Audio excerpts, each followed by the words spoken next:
आप सबको मेरा नमस्कार।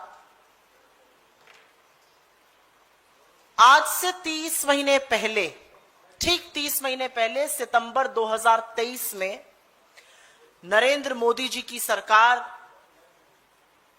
नारी शक्ति वंदन अधिनियम लेकर आई, जिसमें महिला आरक्षण की बात थी। लेकिन इसमें इतने किंतु परंतु अपितु थे कि यह समझ से बाहर था सरकार की मंशा क्या है। सरकार ने कॉन्स्टिट्यूशनल अमेंडमेंट किया, संविधान का संशोधन हुआ 343A में, और उसमें शर्त डाली गई कि पहले सेंसस होगा और उसके बाद डिलिमिटेशन होगा और उसके बाद महिला आरक्षण होगा। 9 मन तेल होगा तब आगे की बात बनेगी। यह काम सरकार ने किया और उस वक्त विपक्ष ने विमुख होकर स्पष्ट तौर से कहा, महिला आरक्षण में ये किंतु परंतु अपितु मत कीजिए, अभी लागू कीजिए, बिना शर्त के लागू कीजिए। 2024 में इसका फायदा पहुंचे और लोकसभा में महिलाएं चुनकर आए। पूरे स्पष्ट तौर से विपक्ष ने यह बात कही थी। विपक्ष के नेता राज्यसभा में और हमारे अध्यक्ष खरगे जी ने कही थी, हमारी सीपीपी चेयरपर्सन ने यह बात कही थी। बिना लाग लपेट के हमने कहा था ये किंतु परंतु अपितु कंडीशंस हटाइए, महिला आरक्षण लागू करिए, 2024 में महिलाएं चुनकर आए। 30 महीने बाद एकदम से हृदय परिवर्तन हो गया और आज प्रधानमंत्री जी सम्मेलन में बोल रहे हैं, विपक्ष से अपील कर रहे हैं, आर्टिकल लिख रहे हैं, ओपेड लिख रहे हैं। 30 महीने में मोदी जी ही मोदी जी की बात को नहीं मान रहे। क्या हृदय परिवर्तन हुआ उसके बारे में भी चर्चा करते हैं, लेकिन 30 महीने में ही अपनी मर्जी से बनाया हुआ कानून, जो बिना किसी कंसल्टेशन के बनाया, अपनी मर्जी से बनाया, बिना ऑल पार्टी मीटिंग करते हुए बनाया, अपनी इच्छा थोपी, अब उस इच्छा को दोबारा बदलने जा रहे हैं। और आज द हिंदू में श्रीमती सोनिया गांधी जी ने, जो कांग्रेस पार्लियामेंट्री पार्टी की चेयरपर्सन है और महिला सशक्तिकरण की इस देश में सबसे बड़ी ध्वजवाहक है, उन्होंने स्पष्ट तौर से सरकार के इस जुमले की कलई खोली और यह कहा है कि महिला आरक्षण तो मुद्दा ही नहीं है, वो तो पास हो चुका है। और हमने आपसे कहा था कि उसको बिना डिलिमिटेशन, बिना कास्ट सेंसस, बिना ये सब किए पास करिए। वो बता रही है और ये बहुत पते की बात है कि मुद्दा महिला आरक्षण नहीं है, वो सर्वसम्मति से पास हुआ है। असल में मुद्दा डिलिमिटेशन और परिसीमन है। आप महिला आरक्षण के पीछे छिपकर जो शकुनी चाल चल रहे हैं वो मत चलिए। बिल्कुल स्पष्ट तौर से सोनिया जी ने अपने आर्टिकल में इसको साफ तौर से यह लिखा है। अभी मैं थोड़ी देर पहले प्रधानमंत्री महोदय का एक सम्मेलन सुन रही थी। उन्होंने कहा जो कांग्रेस चाहती थी हम तो वही कर रहे हैं। कांग्रेस कहती थी 2024 में करिए, कांग्रेस कहती थी कोई कंडीशन मत करिए। और आपकी याद ताजा करा दूं, जिस नींव पर यह महिला आरक्षण लोकसभा, राज्यसभा और तमाम असेंबलीज में आएगा, वो नींव कांग्रेस पार्टी की डाली हुई है। 73rd and 74th constitutional amendment के चलते पंचायती राज में 1/3 महिलाओं को आरक्षण देने का काम कांग्रेस पार्टी ने किया था और इसके सबसे बड़े सपोर्टर, इसके जनक श्री राजीव गांधी जी थे। और आज असलियत यह है कि उस अफर्मेटिव एक्शन का प्रभाव हम देख रहे हैं। आज 15 लाख से ज्यादा चुनी हुई निर्वाचित महिलाएं पंचायती राज में, चाहे वो गांव की प्रधान हो या ब्लॉक प्रमुख हो या जिला पंचायत में हो, ऐसी 15 लाख निर्वाचित महिलाएं हैं। उनकी कुल संख्या 40% से ज्यादा है। 1/3 आरक्षण देने का काम कांग्रेस पार्टी की सरकार ने किया था, सर्वसम्मति से किया था, ऑल पार्टी मीटिंग बुलाकर किया था। इस पर बहुत विवेचना हुई थी, बहुत चर्चा हुई थी और उसके बाद सर्वसम्मति से इसको लागू किया गया था। तो 2023 में मोदी जी को लगा कि आधी आबादी को आकर्षित करने के लिए ये एक शगुफा फेंका जाएगा। ये शगुफा फेंका गया। उनको यह आभास नहीं था कि उनका जनाधार निपट चुका है। उनको यह आभास नहीं था कि वो 400 की बात कर रहे हैं और जनता उनको 240 पर लाके पटकेगी। जनता समझ गई कि यह जुमला था, क्योंकि जनता को पता था कि आपकी मंशा, आपकी सोच, आपका इरादे में खोट है, और अगर खोट ना रहती तो बिना शर्त आप लागू करते। लेकिन अब एकदम से वक्त बदल गया, हालात बदल गए, और अब मोदी जी को लगा चलो फिर से एक नया शगुफा लागू करते हैं। अब उनको समझ में आ गया है कि जनाधार खत्म हो रहा है, तो चलो महिलाओं की बात करते हैं। 30 महीने के अंदर कॉन्स्टिट्यूशनल अमेंडमेंट किया, और अब उसको बदलने की बात, जो खुद का किया कॉन्स्टिट्यूशनल अमेंडमेंट है, अब उसी को बदलने की बात की जा रही है। और टाइमिंग सब कुछ होता है पॉलिटिक्स में। सबको पता है बंगाल में और तमिलनाडु में चुनाव चल रहे हैं। सबको पता है सारे लोग वहां पर प्रचार में व्यस्त होंगे। क्या नरेंद्र मोदी जी ये नहीं जानते कि बंगाल के चुने हुए 42 सांसद, और मैं सिर्फ लोकसभा की बात कर रही हूं, वो बंगाल में प्रचार कर रहे होंगे? क्या वो नहीं जानते कि तमिलनाडु के 39 सांसद वहां पे प्रचार प्रसार में व्यस्त होंगे? 3-3 चिट्ठियां लिखी विपक्ष के नेताओं ने और कहा 29 अप्रैल के बाद जब अंतिम चरण खत्म हो जाएगा चुनाव का, आप एक ऑल पार्टी मीटिंग बुलाइए और इस पर चर्चा कर लीजिए। लेकिन आपकी मंशा, आपकी नियत में खोट है, क्योंकि आपकी नियत महिला सशक्तिकरण की नहीं है, और इसी बात का पूरा पूरा उल्लेख सोनिया जी ने किया है।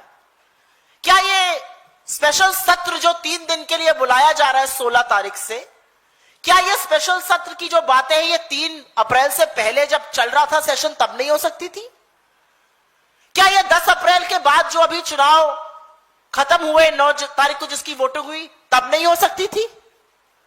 क्या कारण है कि बीच चुनाव में आपको बुलाकर लोगों को यह करना पड़ रहा है? और कारण है आपकी मंशा, कारण है आपकी कुटिलता, कारण है कि आप महिला आरक्षण के पीछे छुपकर एक फ्लॉड डिलिमिटेशन करना चाहते हैं, और आप जातिगत जनगणना से बचना चाहते हैं, और उस पर अभी मैं चर्चा करूंगी। बहस महिला आरक्षण है ही नहीं। महिला आरक्षण तो हम कब से कह रहे हैं कीजिए। हां, यह मुद्दा जरूर हो सकता है कि जिस तरह का शोषण होता है महिलाओं का, जिस तरह की हालत भाजपा के राज्यों में महिलाओं की है, उनकी पार्टी में महिलाओं की है, उस पर जरूर चर्चा की जा सकती है। तो आज जब यह सरकार दोराहे पर आकर खड़ी है, तो महिला आरक्षण के पीछे छिपकर परिसीमन की शकुनी चाल चली जा रही है। शकुनी चाल चली जा रही है कि जातिगत जनगणना न करनी पड़े। और यहां पर मैं आप सबके माध्यम से जनता को याद दिला दूं, 1 साल पहले राहुल गांधी जी ने यह बीड़ा उठाया था कि जातिगत जनगणना इस देश में होकर रहेगी, और यही सरकार जिसने सुप्रीम कोर्ट में एफिडेविट लिखकर दिया था और कहा था जातिगत जनगणना नहीं होनी चाहिए, जिस प्रधानमंत्री ने कहा था कोट अनकोट ये अर्बन नक्सल वाले जातिगत जनगणना कराना चाहते हैं, उन्होंने नाक रगड़ के जातिगत जनगणना की बात मानी जो गुहार राहुल गांधी जी ने लगाई थी। और इसी बात का उल्लेख सोनिया जी अपने आर्टिकल में करती है कि सरकार जातिगत जनगणना से भागेगी, और अभी हम आपको बताते हैं क्यों। जो पिछली जनगणना थी वो 2011 में की हुई है, तो उस हिसाब से जनगणना 2021 तक हो जानी चाहिए थी। 5 साल आपकी जनगणना डिले चल रही है। डिजिटल हो रही है तो 2027 तक आंकड़े आएंगे। तो ऐसी कौन सी जरूरत पड़ गई कि डिलिमिटेशन आप बिना इस जनगणना के रिजल्ट आए कर रहे हैं? यह सवाल पूछा जाएगा आपसे। जिन जिन राज्यों में एसआईआर हुआ है, लाखों करोड़ों लोगों के नाम कटे हैं। मतलब यह पता चल रहा है, सरकार यह मान रही है, हम कहते हैं फ्लॉड है, सरकार यह मान रही है कि जनगणना इधर उधर चेंज हो रही है। तो आप किस आधार पर डिलिमिटेशन करिएगा? आप कैसे डिसाइड करिएगा कौन सी एससी एसटी की सीट्स है, जब आपके पास जनसंख्या का आधार ही नहीं है? आप देखिए जो नतीजे तेलंगाना और बिहार में जातिगत सर्वे के आए हैं, इस आर्टिकल में मैम ने उसका भी जिक्र किया है, उल्लेख किया है। वो जातिगत सर्वे चौंकाने वाले हैं। वो बताते हैं कितनी पिछड़े वर्ग की पॉपुलेशन है, और उसके आधार पर बार बार कांग्रेस पार्टी ने 2023 में भी जब आप ये कानून पारित कर रहे थे, हमने कहा था ओबीसी महिलाओं के लिए दरवाजे खोलिए, उनको आरक्षण दीजिए। लेकिन क्योंकि ये ना करना पड़े, क्योंकि जातिगत जनगणना ना करनी पड़े, आप डिलिमिटेशन को बढ़ाए दे रहे हैं। और एक बात जो सोनिया जी ने अपने आर्टिकल में लिखी है, वो न्याय संगत बात है, वो इस देश को जोड़ने की बात है। उसी ने इस देश को जोड़े रखा है। डिलिमिटेशन एक अंक गणित नहीं है कि 40 से इतनी हो जाएंगी, 80 से इतनी हो जाएंगी। This is not arithmetic. ये इक्विटी और समानता राजनीतिक रूप से भी होनी चाहिए, और ये बिल्कुल स्पष्ट तौर से सोनिया जी ने अपने आर्टिकल में लिखा है। डिलिमिटेशन का मतलब सिर्फ सीटें बढ़ाना नहीं है। डिलिमिटेशन का मतलब है आप इक्विटेबल रिप्रेजेंटेशन दीजिए। जो राज्य परिवार नियोजन में अग्रणी रहे, जो छोटे राज्य हैं, उन्हें तुलनात्मक रूप से या पूरी तरह से कोई भी नुकसान नहीं होना चाहिए। लेकिन आप जो करने जा रहे हैं, बिना जनगणना के आंकड़े आए, वो totally flawed, totally wrong delimitation है। क्योंकि आप ही के सर्वे ये बता रहे हैं कि जनगणना पूरी तरह से गणना बदल चुकी है। और इसीलिए सवाल इस बात का है कि ये क्यों किया जा रहा है, इतनी हड़बड़ी क्यों है, ऐसी क्या आन पड़ी कि एकदम से मोदी जी को यह करना पड़ रहा है। और इसका पूरा पूरा साफ सपाट जवाब है, महिला आरक्षण के पीछे छिपकर शकुनी तरीके से परिसीमन करना है और कहीं ना कहीं जातिगत जनगणना से भागना है। वेट करिए जनगणना के आंकड़ों का, उसके आधार पर परिसीमन होना चाहिए। परिसीमन करते वक्त आपको याद रखना चाहिए कि जिन राज्यों ने पैरामीटर्स पे अच्छा परफॉर्म किया, उनको नुकसान ना हो। आप नॉर्थ साउथ की डिवाइड मत क्रिएट कीजिए इस देश में, जो आप करने की कोशिश कर रहे हैं। सबको पता है आपका यह शिगुफा इसलिए है क्योंकि नरेंद्र मोदी जी को एक नया बहाना चाहिए। अब कैसे कहेंगे कि काम नहीं कर पा रहे हैं? अब चुनाव बीत जाएगा तो एब्स्टीन की चर्चा होगी, चुनाव बीत जाएगा तो विदेश नीति की चर्चा होगी, चुनाव बीत जाएगा तो बेरोजगारी और महंगाई की चर्चा होगी। तो ऐसे में मोदी जी किसको ब्लेम करेंगे? कैसे कहेंगे विपक्ष काम नहीं करने दे रहा है, नेहरू जी काम नहीं करने दे रहे, इंदिरा जी ने हाथ पकड़े हुए हैं, राहुल जी आके खड़े हो गए, मोदी जी को कलम नहीं चलाने दे रहे, कैसे कहेंगे? तो ये नया शिगुफा छोड़ा गया है और ये आरक्षण के पीछे छिपकर एक चाल चली जा रही है, फंसाया जा रहा है, उलझाया जा रहा है। लेकिन जो मेन मुद्दा है, जैसा कि सोनिया जी ने स्पष्ट तौर से कहा है, जैसा कि कांग्रेस वर्किंग कमेटी ने निर्णय लिया, this is not an issue of women's reservation. ये महिला आरक्षण का मुद्दा है ही नहीं, वो सर्वसम्मति से पारित हो गया। आपने उसमें किंतु अपितु परंतु लगाया। ये मुद्दा डिलिमिटेशन का है, ये रिप्रेजेंटेशन ऑफ स्टेट्स का है, ये जातिगत जनगणना का है, जिन मुद्दों से आप आंख बचाकर मुंह छिपाकर भागना चाह रहे हैं। तो बजाय न्यूज़पेपर्स में ओपेड लिखने के, बजाय सम्मेलन करने के, बजाय मंचों से विपक्ष से अपील करने के, ऑल पार्टी मीटिंग बुलाइए। और जिस तरह से आप बीच चुनाव में एक स्पेशल सेशन बुला रहे हैं, आप बंगाल के 42 और तमिलनाडु के 39 सांसदों और तमाम सीनियर लीडर्स से यह हक छीन रहे हैं कि वो जाकर वहां प्रचार प्रसार कर सके, वो जनता के बीच में जा सके। यह हक आप उनसे छीन रहे हैं और यह देश देख रहा है। I will very very briefly make a statement in English on this. As you can see right behind me, this is an article penned by the Congress Parliamentary Party President, Chairperson, Srimati Sonia Gandhi ji, who is the biggest flag bearer of women empowerment. The reality is that, and she's absolutely right, what is happening in the country is not women's reservation. That is not the issue at all. The issue is delimitation. The issue is caste census. both of which the government wants to run away from. And very briefly, I will make a statement referring to what Sonia ji has said in her article.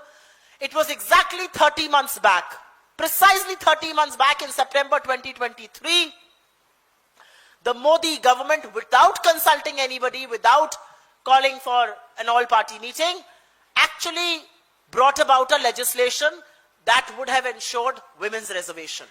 But many riders were added to this.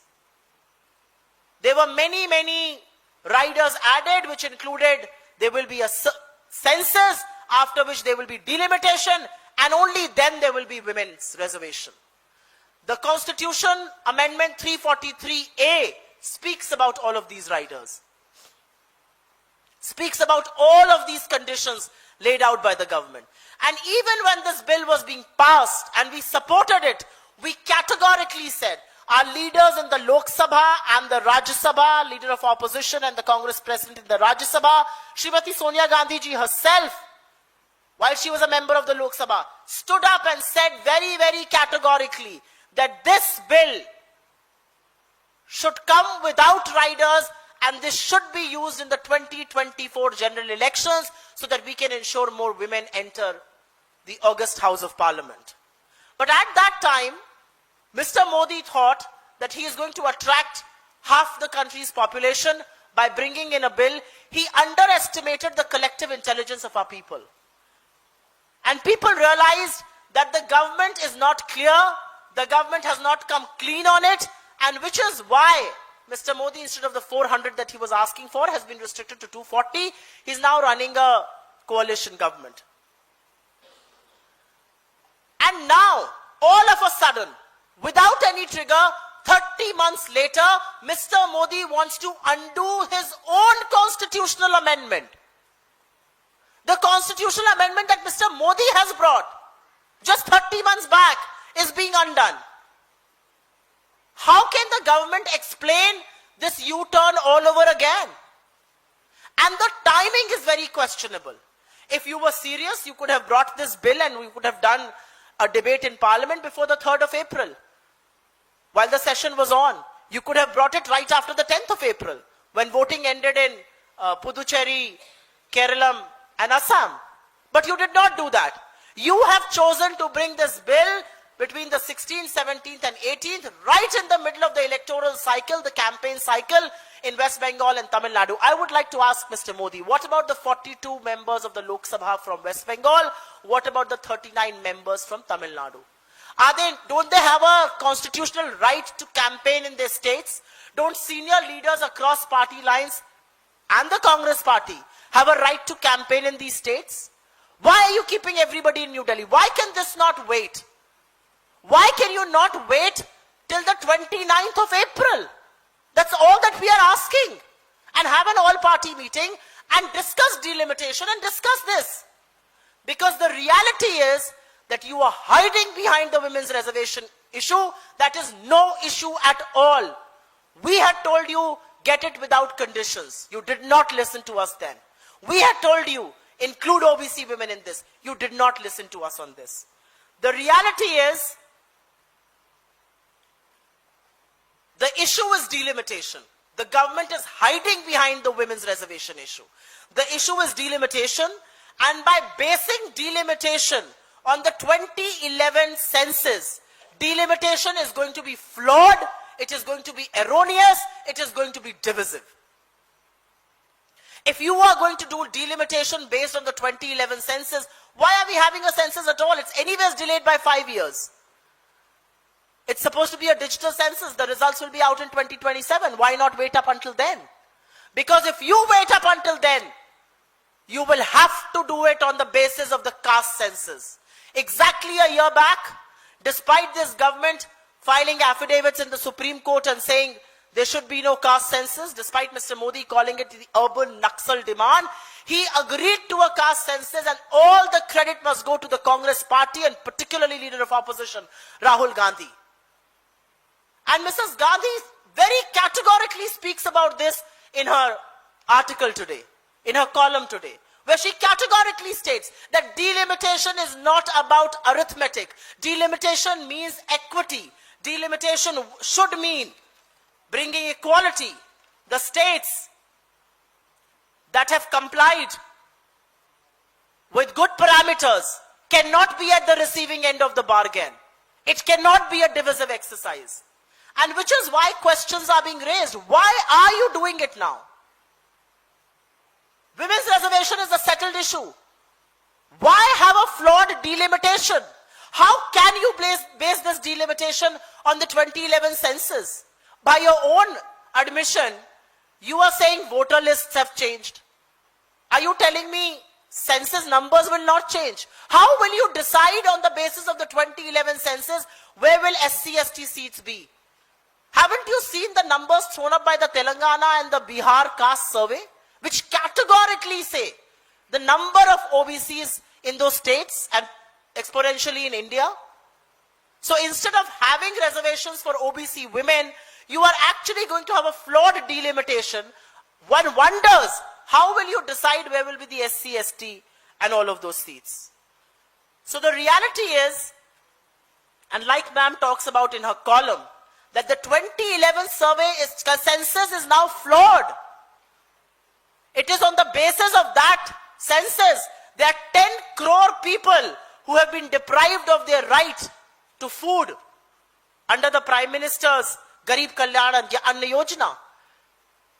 They have not been able to find a place. And she categorically writes about this. She has raised this issue in parliament. उन्होंने साफ तौर से कहा है कि 2011 के जनसंख्या के जो आधार पर 10 करोड़ लोग आज खाद्य सुरक्षा के अधिकार से बाहर हो गए. So how on earth are you going to justify not having a caste census, doing a flawed delimitation, making states that have met good governance parameters pay for this, and hiding behind women's reservation? The issue is not women's reservation at all. That has been settled. A constitutional amendment that was brought 30 months back is now being amended again. This could have happened after the 29th of April. You're doing it in the middle of the election cycle. It is deeply, deeply flawed. It is anti-democratic.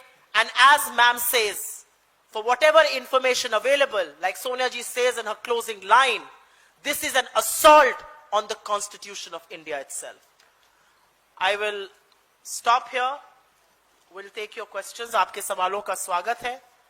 सवाल इसी मुद्दे पर रहे तो अच्छा रहेगा, क्योंकि आज मैं आपके यहाँ आने से पहले एक जाम में फंसी थी और मोदी जी की भाषण को सुन रही थी, जिसमें वो नारी शक्ति की बात कर रहे हैं, और वही बातें जो हमने 2024 में कही थी उसको दोहराने की कोशिश कर रहे हैं. 30 महीने बाद ऐसा हृदय परिवर्तन कैसे हो गया, सवाल इस बात का है. और महिला आरक्षण के पीछे मत छुपिए. आधी आबादी आपकी असलियत जानती है. Here, Mike, please.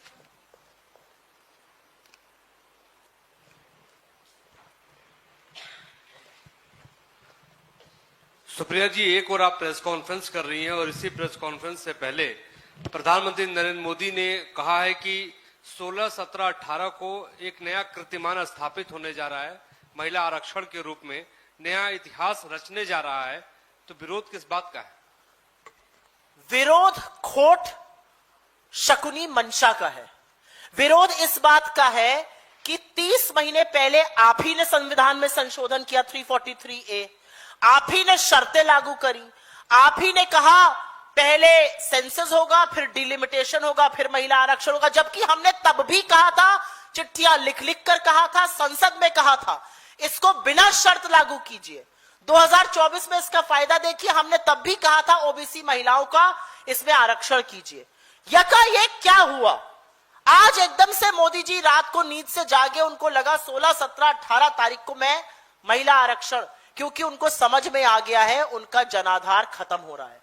उनको समझ में आ गया है कि महिला आरक्षण के पीछे छिपकर वो जातिगत जनगणना से बचना चाहते हैं.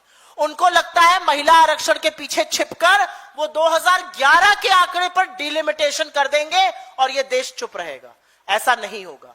जो साजिश रची जा रही है डिलिमिटेशन करने की, परिसीमन गलत तरीके से करने की, संविधान पर प्रहार करने की, राज्यों के साथ सौतेला व्यवहार करने की, वो महिला आरक्षण के पीछे छिपकर मत कीजिए। महिला आरक्षण मुद्दा ही नहीं है। हेलो मैम, मेरे दो सीधे सवाल हैं आपसे।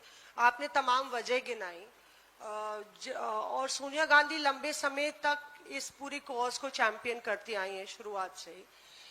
जब इन वजहों की वजह से क्या फ्लोर ऑफ द हाउस में जब वोटिंग पर आएगा तो कांग्रेस पार्टी इस बिल के विरोध, अमेंडमेंट के विरोध में खड़ी नजर आएगी कि नहीं, ये कांग्रेस स्पष्ट नहीं कर रही है? मेरा पहला सवाल ये है। और दूसरा, जिस तरह की तरीके से बात हो रही है चुनाव के बीच हुआ या जो वजह है, क्या ये क्रेडिट टेकिंग वॉर है जिसकी होड़ में सभी दल लगे हैं? प्रधानमंत्री सम्मेलन कर रहे हैं, आप प्रेस वार्ता। क्रेडिट टेकिंग का काम तो इस देश में क्रेडिट जीवी है वही करते हैं। योजनाओं का नाम बदलकर अपना चस्पा चपका देते हैं, उनको लगता है उनको क्रेडिट मिल जाएगा। इस देश का 8 साल की एक लड़की से जाके मिलिएगा जो 7th या 8th में पढ़ती होगी, उससे जरूर पूछिएगा क्रेडिट किसको मिलेगा। महिला आरक्षण का क्रेडिट सिर्फ और सिर्फ कांग्रेस पार्टी का है, लेकिन हमें वो क्रेडिट भी नहीं चाहिए। महिलाओं को क्रेडिट मिलना चाहिए। और आपके मुस्कुराने की भी वजह मैं बताती हूं। 73rd एंड 74th अमेंडमेंट ने वो नींव डाली जिसके ऊपर यह महिला आरक्षण हो रहा है, और उसी 73 और उसी 74वें अमेंडमेंट को का विरोध भाजपाई करते थे। इनके जो बड़े बड़े नेता आज मार्गदर्शक मंडल में इन्होंने शामिल कर दिए, वो मुस्तैदी से उसका विरोध करते थे। और असलियत यह है कि 73 और 74वें अमेंडमेंट के चलते, और मुझे खुशी है कि आप महिलाओं को यह सवाल पूछ रही हैं, मुझे इस बात की खुशी है कि 73rd और 74th अमेंडमेंट के चलते आज 15 लाख निर्वाचित महिलाएं पंचायती राज का हिस्सा है। तो आप क्रेडिट कितना भी लेने की कोशिश करिए, आप क्रेडिट ले नहीं सकते। और हम क्रेडिट की होड़ में नहीं है। देश की आधी आबादी को उसका हक मिले, ये बात होनी चाहिए थी। क्रेडिट अगर जो लेता है वो उसमें शर्त लागू करता है। 2023 में मोदी जी की ऐसी क्या मजबूरी थी कि उन्होंने ये 2 शर्तें लागू करी, और 30 महीने में ऐसा क्या हृदय परिवर्तन हुआ कि वो शर्तें हटाई जा रही हैं? ये तो शीशे की तरह साफ है। डिलिमिटेशन को 2011 के बेसिस पर लागू कर टोटली अनडेमोक्रेटिक फ्लॉड तरीके से अपनाया जा रहा है, और ये कैसे ये बात गले के नीचे उतर सकती है? दूसरी आपने बात पूछी, और ये भी अच्छा सवाल है कि प्रधानमंत्री सम्मेलन कर रहे हैं, हम प्रेस वार्ता कर रहे हैं, प्रधानमंत्री लाइव दिखाए जाएंगे, आप भी हमें लाइव दिखाइएगा। आप लोगों से गुजारिश है ये, प्रधानमंत्री मोदी इस बात का बस जवाब दे दे कि 30 महीने में आप अपने ही बनाए हुए कॉन्स्टिट्यूशनल अमेंडमेंट को अमेंड क्यों कर रहे हैं? और चुनाव के बीच में भाई 16, 17, 18 और 29, 11 दिन का तो अंतर है। 11 दिन के बाद यह सेशन क्यों नहीं कॉल हो सकता था? आप लोग भी जाएंगे, बंगाल जाएंगे, तमिलनाडु जाएंगे, मैंने देखा आप सब लोग जाते हैं प्रचार में, कवर करने जाते हैं, रैलीज में जाते हैं। क्यों आपको यहां पे बिठाया जा रहा है? क्यों आपको वापस संसद बुलाया जा रहा है? क्यों सांसदों को प्रचार छोड़कर, क्यों लीडर्स को प्रचार छोड़कर यहां पे बिठाया जा रहा है? क्या यह काम 10 तारीख के तुरंत बाद नहीं हो सकता था? क्या यह 3 तारीख के पहले नहीं हो सकता था? क्या यह 29 के बाद नहीं हो सकता था? यह कौन सी मंशा है? ये जो एक सोच है ना, माय वे और हाईवे, मैंने निर्धारित कर लिया है, अब तो मैं यहीं पर ऐसे ही करूंगा। अगर उत्तर प्रदेश में चुनाव होता तो क्या नरेंद्र मोदी जी 16, 17 और 18 को सेशन बुलाते? इस सवाल के जवाब में उनकी कुटी मंशा जो है वो निहित है। और जहां तक हम लोकसभा या राज्यसभा में क्या करेंगे, इसका निर्णय पार्टी का शीर्ष नेतृत्व करेगा। इंडिया ब्लॉक इसमें एक सम्मत है। हमारी मीटिंग है 15 तारीख को, वहां पर इसका निर्णय आ जाएगा और आपको बिल्कुल कम्युनिकेट हो जाएगा। सुप्रिया जी, मेरा सवाल आपसे ये है कि आप कह रहे हैं कि 2024 में ही महिला आरक्षण लागू होना चाहिए था। तब भी होता तो 2011 की सेंसस पे ही होता। आज भी अगर सरकार कर रही है तो 2011 की सेंसस को ही बेस बनाकर कर रही है। तो क्या इस पे आप लोगों को, इस पे आपकी बातों का विरोधाभास नहीं है? 2.5 साल बीत गए। पहले तो 2023 सितंबर के बाद से 2.5 साल से ज्यादा बीत गए। 2.5 साल में आप जनगणना करा नहीं पाए। 5 साल से आपकी जनगणना डिले चल रही है। अब आप कह रहे हैं इस जनगणना का नतीजा जो है डिजिटल हो रहा है। जी सब कुछ नतीजा 2027 में आ जाएगा। तो 2027 में इंतजार क्यों नहीं करते? ये जो आप डिलिमिटेशन कराना चाह रहे हैं, बिना 2021 के सेंसस के आंकड़े आए, ये आपकी खोट दिखाता है। आपसे मैं सवाल पूछा थी, मैं तो उसकी दुर्विरोधी हूं। मुझे लगता है एसआईआर पूरी तरह से असंवैधानिक है, पूरी तरह से लोगों के हक को मार रहा है। आप ही की संस्थाएं जो है वो इसको सपोर्ट करती हैं। नरेंद्र मोदी जी इसके सबसे बड़े ध्वजवाहक हैं। तो जो 3-4 करोड़ लोगों के नाम उत्तर प्रदेश में कट गए, जो लाखों लोगों के नाम बंगाल में कट गए, तो सेंसस तो चेंज हो गया ना। तो अब आप किस बेसिस पर SC/ST सीट्स डिसाइड करिएगा? आप किस बेसिस पर डिसाइड करिएगा कि किस जगह के क्या जनगणना है? भाई बहुत सारी चीजें 2024 के बाद खुलती गई, तो आप ये कहां कैसे डिसाइड करिएगा? आप ही कहते थे 2021 का सेंसस पे हम डिलिमिटेशन करेंगे, अब 2011 पर क्यों कर रहे हैं? क्योंकि कहीं ना कहीं राज्यों के साथ सौतेला व्यवहार करने का मन मोदी जी बना चुके हैं, लेकिन ये देश नहीं सहेगा। आप अभी आगे देखते जाइए। सुप्रिया जी, इस तरफ से मैम, रेवंत रेड्डी आपके ही पार्टी से मुख्यमंत्री है तेलंगाना के। उन्होंने डिलिमिटेशन पे खास तौर पे अपनी राय रखी और उन्होंने कहा कि अगर बिना स्टेट्स के साथ डिस्कशन किए हुए अगर फैसला नहीं लिया जाता है तो बहुत बड़ा मास प्रोटेस्ट हो सकता है सदर्न स्टेट्स के द्वारा। मेरा मानना है कि जिस तरह से डिलिमिटेशन लोगों पर थोपा जा रहा है, ये नॉर्थ और साउथ के बीच में एक डिवाइड क्रिएट करने की कोशिश की जा रही है। ऐसी तमाम सदर्न स्टेट्स हैं जिनके HDI पैरामीटर्स बहुत सारी स्टेट से बेहतर हैं, जिनके ह्यूमन डेवलपमेंट इंडेक्स के जो पैरामीटर्स होते हैं बेहतर है, जिन्होंने अपनी पॉपुलेशन पे कंट्रोल किया, जिन्होंने खर्चों को सीमित रखा, जिनके आंकड़े बेहतर हैं। तो आज उनका नुकसान करने के लिए यह डिलिमिटेशन क्यों किया जा रहा है? एंड डिलिमिटेशन जो है ये सिर्फ एक अंकगणित की एक्सरसाइज नहीं हो सकती है, ये समानता की एक्सरसाइज होनी चाहिए। आज केरल को या आंध्र प्रदेश को या तेलंगाना को या तमिलनाडु को या कर्नाटका को इस बात की कीमत नहीं चुकानी चाहिए कि उन्होंने बेहतर पॉपुलेशन कंट्रोल किया, उनके इंडेक्स बेहतर हैं। और यह बात बिल्कुल सच है कि अगर संसद में ऐसी स्टेट्स की आवाज को दबाया जाएगा, उनके ऊपर यह थोपा जाएगा, बिना एक ऑल पार्टी मीटिंग, बिना एक कंसेंसस बनाए इस देश में, तो लोग आहत होंगे, लोग दुखी होंगे, लोग परेशान होंगे और लोग आक्रोशित होकर आवाज उठाएंगे। जी मैम, महिला आरक्षण में ओबीसी को आरक्षण मिले, इस बात के बारे में इंडिया गठबंधन में शामिल कई दलों ने अपनी राय जताई है, like Samajwadi party, RJD, DMK. इस बारे में कांग्रेस पार्टी की अपनी क्या राय है? कांग्रेस पार्टी की राय पहले दिन से बिल्कुल ठीक है, और कांग्रेस पार्टी की राय 2023 सितंबर में जब ये कानून पारित किया जा रहा था तब भी ये थी, और मुस्तैदी से हमने वो राय उठाई जब हमने तेलंगाना और बिहार के कास्ट सर्वे का आंकड़े देखे। 65-70%, 75% तक ओबीसी के रिप्रेजेंटेशन कहां है?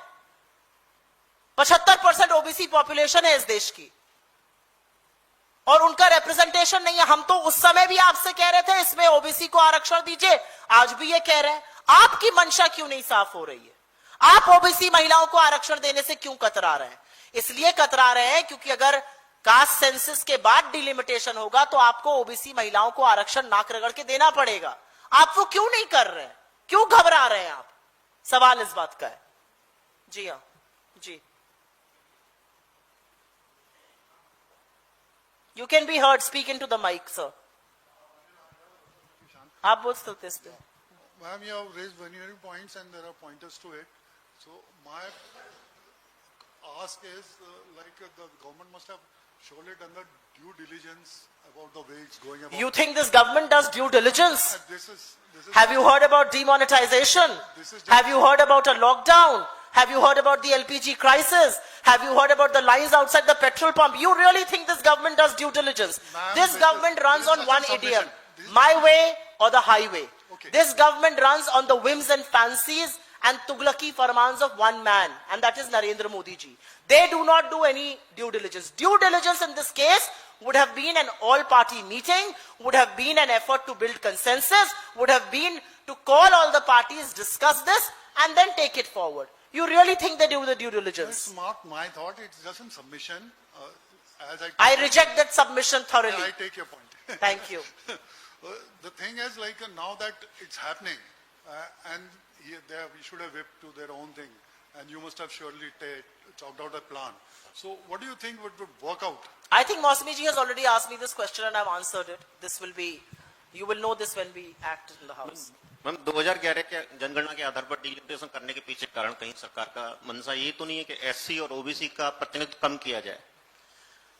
इस सरकार का जो आइडियोलॉजी है, इस सरकार की जो जिसको फाउंटेन हेड ऑफ आइडियोलॉजी कहते हैं वो आरएसएस है। आरएसएस के 100 साल मनाए गए। इन 100 सालों में क्या एक दलित, एक पिछड़ा, एक आदिवासी व्यक्ति इनका सरसंचालक बना? उसका जवाब है नहीं। सिर्फ एक ही समुदाय के लोग ज्यादातर बनते हैं और एक शायद और बने हैं, रज्जू भैया। दूसरा क्या, एक मिनट, अभी मैंने अपनी बात खत्म नहीं की है। अब आपने सवाल पूछा, छेड़ दिया, तो फिर पूरा सुन भी लीजिए। तो आपको क्या लगता है इनकी क्या मंशा होगी? जब ये लैटरल रिक्रूटमेंट करते हैं आरक्षण को परे रखकर, तो इनकी क्या मंशा होती है? जब सर संचालक बोलते हैं कि आरक्षण पर बहस होनी चाहिए, तो इनकी क्या मंशा होती है? जब एक ही वर्ग, एक ही तबके के लोग संघ में भरे जाते हैं टॉप पर, तो इनकी क्या मंशा होती है? ये वस्तुतः दलित, आदिवासी और पिछड़ा विरोधी हैं, ये अपने मुंह से जो भी कहें, और उनके हक के खिलाफ ये खड़े रहते हैं। नाक रगड़ के इनको कास्ट सेंसस मानना पड़ा, क्योंकि राहुल गांधी जी ने इनका गला पकड़ लिया था। अब इनको समझ में नहीं आ रहा है क्या करें, तो चलो ये शगुफा छोड़ के कास्ट सेंसस से बचकर निकल जाते हैं। निकलने नहीं देंगे आपको। अब आप पूछिए दूसरा सवाल। दूसरा क्या, डिलिमिटेशन के बाद, सॉरी, जातिगत जनगणना के बाद में कास्ट सेंसस को अगर डिलिमिटेशन कराते हैं तो क्या कांग्रेस समर्थन करेगी?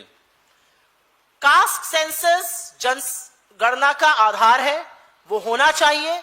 वो होगा तो इस देश के सामने आंकड़े आएंगे कि किसकी कितनी हिस्सेदारी है और किसकी कितनी भागीदारी है, किसकी कितनी जनसंख्या है। 2 जगह से जातिगत सर्वे के, क्योंकि स्टेट सर्वे करती हैं, वो आंकड़े आए थे, तेलंगाना और बिहार, और वो चौंकाने वाले आंकड़े थे। उसी के आधार पर परिसीमन भी होना चाहिए, उसी के आधार पर रिजर्वेशन ऑफ सीट्स भी होना चाहिए ओबीसी महिलाओं के लिए भी। बहुत बहुत धन्यवाद आप लोगों का। इस बात को जरूर आप लोग आगे बढ़ाइए, क्योंकि ये महिला आरक्षण का नहीं, ये साजिश का मुद्दा है। बहुत धन्यवाद।